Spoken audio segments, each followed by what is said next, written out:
Welcome to The Last Track, where we help people showcase the last track of their life story in their final wishes. I am your host, Brian Norris, the co-owner of Bateman Funeral Home in Newport, Oregon. Just like a song can bring you back to a day, a time, and a memory, so too can a well-planned service.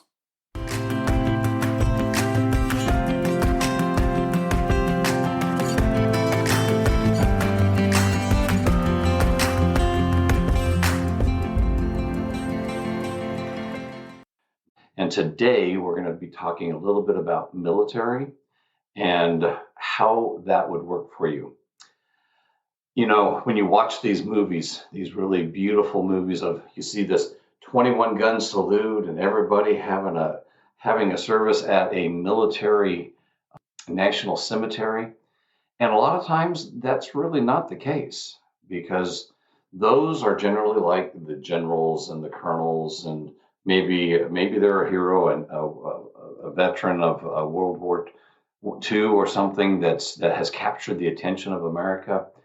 And more often than not, they're little smaller events, and we're going to talk a little bit about those and how those work. So how do you have a personalized military funeral? Well, first of all, you decide whether you're going to be buried or whether you're going to be cremated, because that will determine what it is that you'll be receiving. You can, as a burial, you can be buried in the ground, and that's about it. But if you're cremated, you can be placed in the ground, or you can go into a niche. And really what I like to tell people is, when you go to the cemetery at a national cemetery and you go to visit your loved one, what do you picture yourself doing? Are you bringing flowers and you're placing them at a foot of a wall? Because 90% of the national cemeteries, especially here in Oregon, don't have little vases to be able to put flowers. They're going to be at the base of the wall or placed on a grave with a marker. And if that's what you picture, then make sure that you guys opt to be buried in the ground with an urn, which you can do, and you can have your spouse there as well. Or if for whatever reasons you have and you want to be placed in the wall, you can also reserve and have a place in the wall for two people to be placed in the wall. So that's at a national cemetery, but burial or cremation is the important very beginning decision that you need to make for a military service. Now, a couple more things. You have a number of different benefits that come with your military service. And so if you opt to go to the national cemetery, everything from the gate of the cemetery in is paid for by the service of your loved one having served in the military.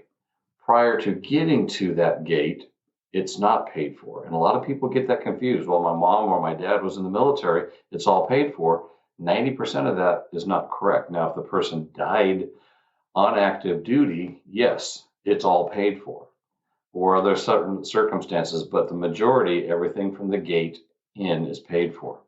Some other benefits that you have that you can do to personalize a military service is you can get a presidential certificate. And your funeral director can fill out that paperwork and actually have the sitting president, but it's a stamp, but the sitting president will sign that military certificate of appreciation and mail those to the family. There's also a mark, and it's made out of bronze. And so if you're not going to be placed in a national cemetery, you can order one of those bronze medallions to be placed on the niche at the cemetery, or at the wherever you're placed, or it can be placed on the actual marker of the veteran. And that can be placed in a non-military cemetery with that bronze marker. Eulogy that's usually read by a minister or whoever a traditional officiant is, and they read a eulogy which talks about where they were born, their full name, who they were born to, place of birth, year of birth, where they maybe lived for a little bit, what they did for work, who they're survived by, date of death, that type of thing. And so that is a typical traditional eulogy, and that maybe lasts, maybe about 2 or 3 minutes at the most.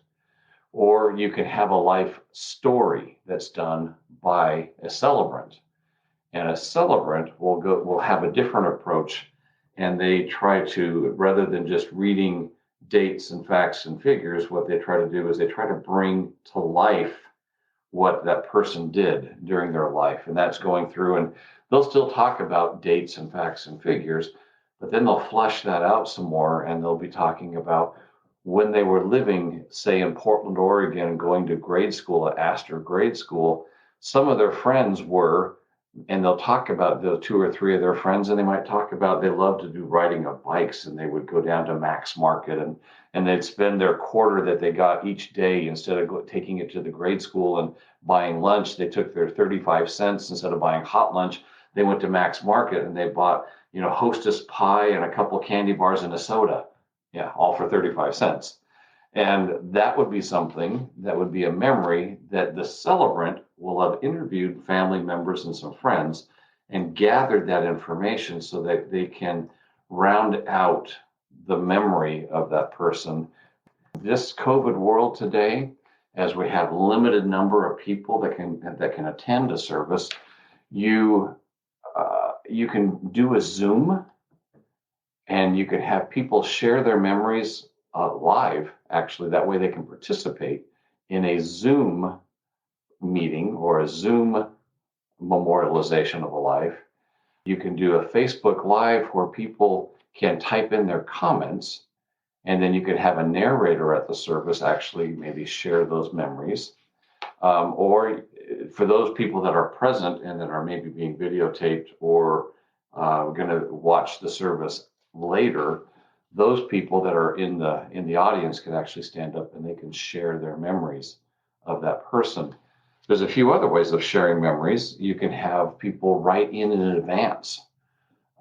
So, for example, if you're on a website where there's been an obituary placed, you can go to that obituary and you can type in a memory.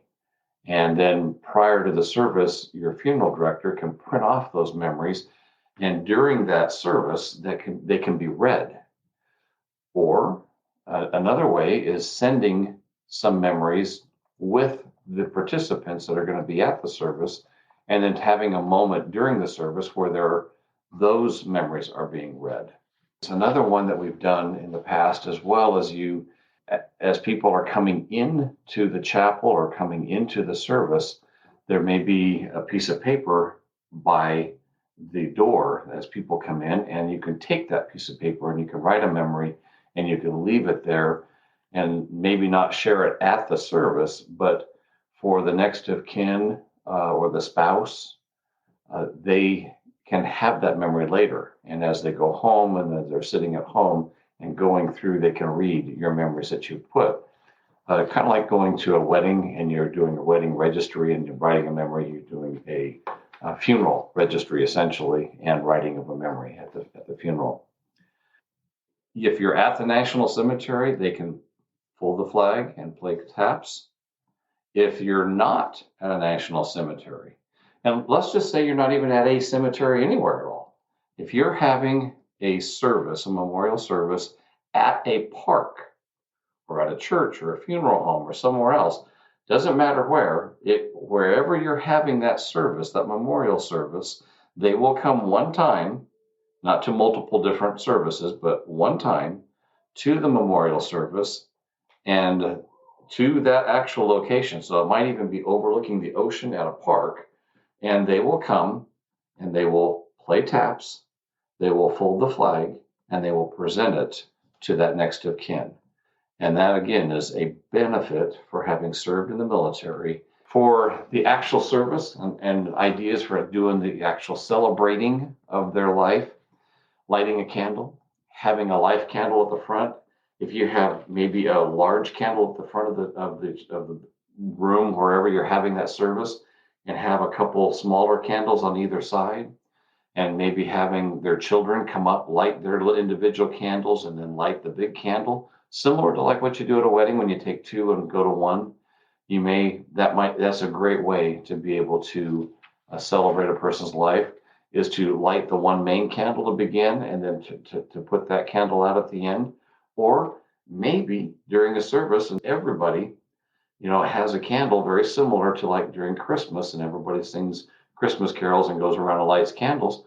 Well, it's a really great way to show the impact on people's lives if everybody that knew and loved that person that's passed away lights a candle. And then you look in the audience and you see all of that warmth and all of that light and realize just how many people that person touched in their life.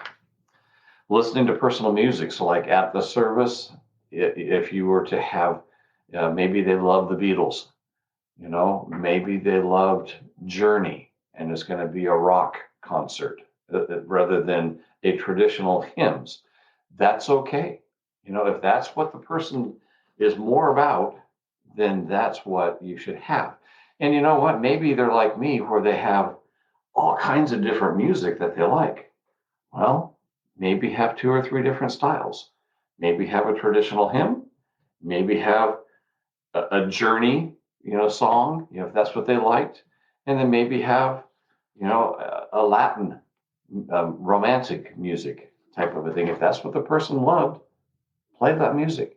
And that is something that really brings that person's spirit, brings their presence and their feeling alive at the service. Showing a video, which is like photos of the person or even a video, having the video being played at the service. And in concert, if you take some of the pictures and you have the picture showing, you can take some of that music and play it along with the video as the pictures are coming and going. And that's a great way to be able to celebrate a life. And they call that a tribute video.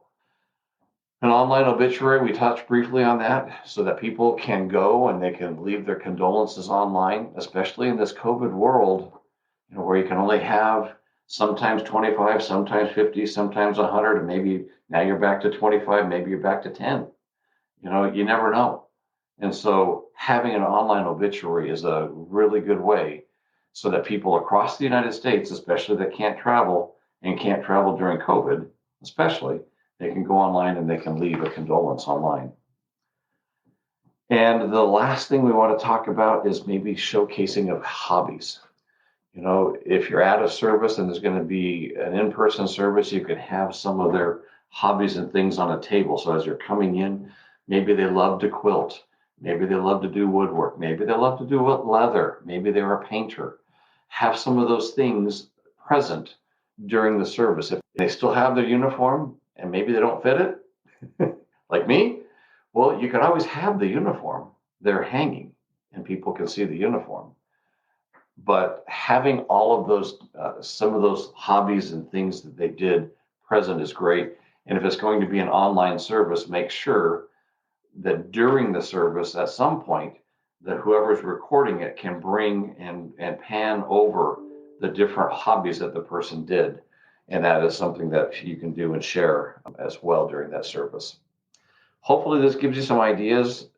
It's a lot. We didn't go into depth. We could have really drilled down into a whole lot of things, but this gives you a really broad overview of some ideas for a celebration of life and can help personalize a memorial service, even if it's not at a national cemetery.